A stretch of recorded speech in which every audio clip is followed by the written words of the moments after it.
युवावस्था के दोष। श्री रामचंद्र जी कहते हैं, महर्षि, बचपन के बाद मनुष्य बाल्यावस्था के अनर्थों का त्याग कर भोग भोगने के उत्साह, भ्रांति अथवा कामरूप पिशाच से दूषित चित्त होकर नरक में गिरने के लिए ही यौनारूढ़ होता है। यौनावस्था में मूर्ख मनुष्य अनंत विलास वाले अपने चंचल चित्त की राग द्वेषादि वृत्तियों का अनुभव करता हुआ एक दुख से दूसरे दुख को प्राप्त होता है। अपने चित्त रूपी बिल में स्थित हो नाना प्रकार की भ्रांति पैदा करने वाला काम रूपी पिशाच अपने वश में हुए पुरुष का बलपूर्वक तिरस्कार करता है।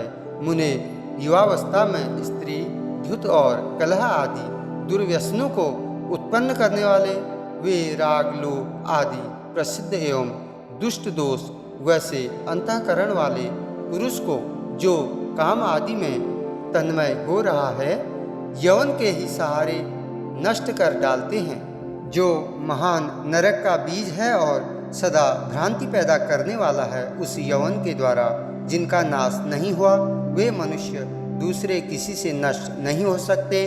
श्रृंगार आदि नाना प्रकार के रसों से पूर्ण और अनेक प्रकार के आश्चर्यजनक वृतांतों से युक्त भीषण यौन रूपा भूमि को जिसने पार कर लिया, वही पुरुष धीर कहलाता है।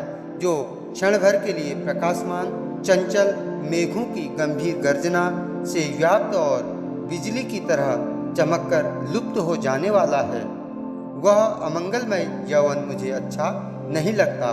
जो भोग के समय मधुर अतएव स्वादिष्ट और अंत में दुखदायी होने के कारण कड़वा प्रतीत होता है, जिसमें दोष ही दोष भरे हैं, जो सब दोषों का आभूषण तथा मदिरा के मद विलास के समान मोहक है, वह यौवन मुझे कदापि अच्छा नहीं लगता।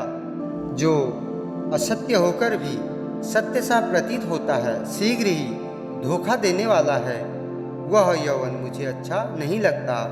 यह क्षण भर के लिए सुंदर प्रतीत होने वाली संपूर्ण वस्तु में अग्रगण्य है, सारी आयु बीत जाने पर दिखाई देने वाले गंधर्व नगर के समान है। यह सब लोगों को क्षण मात्र के लिए मनोहर प्रतीत होता है, अतः यह मुझे अच्छा नहीं लगता। यह यौवन ऊपर से रमणीय प्रतीत होता है, किंतु भीतर से सद्भाव शून्य है। जैसे प्रलय काल में सबको दुख देने वाले बड़े बड़े उत्पात सब ओर से उमड़ उठते हैं, उसी प्रकार युवावस्था का मोह मंगलमय आचार को भुला देने वाले और बुद्धि को कुंठित कर देने वाले भ्रम का अतिशय मात्रा में उत्पादन करता है। जैसे दावाग्नि वृक्ष को जला देती है, उसी प्रकार युवावस्था में जीव प्रियतमा के वियोग जनित दुस्सह शोकाग्नि से मन ही मन जलता रहता है। जैसे अत्यंत निर्मल, विस्तृत एवं पवित्र नदी भी वर्षा ऋतु में मलिन हो जाती है, उसी प्रकार परम निर्मल, विशाल एवं शुद्ध बुद्धि भी युवावस्था में कलुषित हो जाती है। बहुत सी उत्ताल तरंगों से युक्त भयानक नदी लांघी जा सकती है, परंतु भोग तृष्णा की चपलता से युक्त युवावस्था नहीं लांघी जा सकती। रजोगुण और तमोगुण से पूर्ण यह विषम यौन रूप आदि संपूर्ण सद्गुणों की स्थिरता को नष्ट करने में दक्ष है।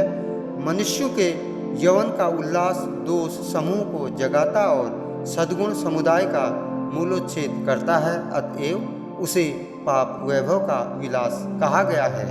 शरीर रूपी उपवन में उत्पन्न हुई यौवन की बेल बड़ी रमणीय है। वह ज्यों ज्यों बढ़ती या ऊंचे चढ़ती है, त्यों ही त्यों अपने से सटे हुए मन रूपी भ्रमर को उन्मत्त बना देती है।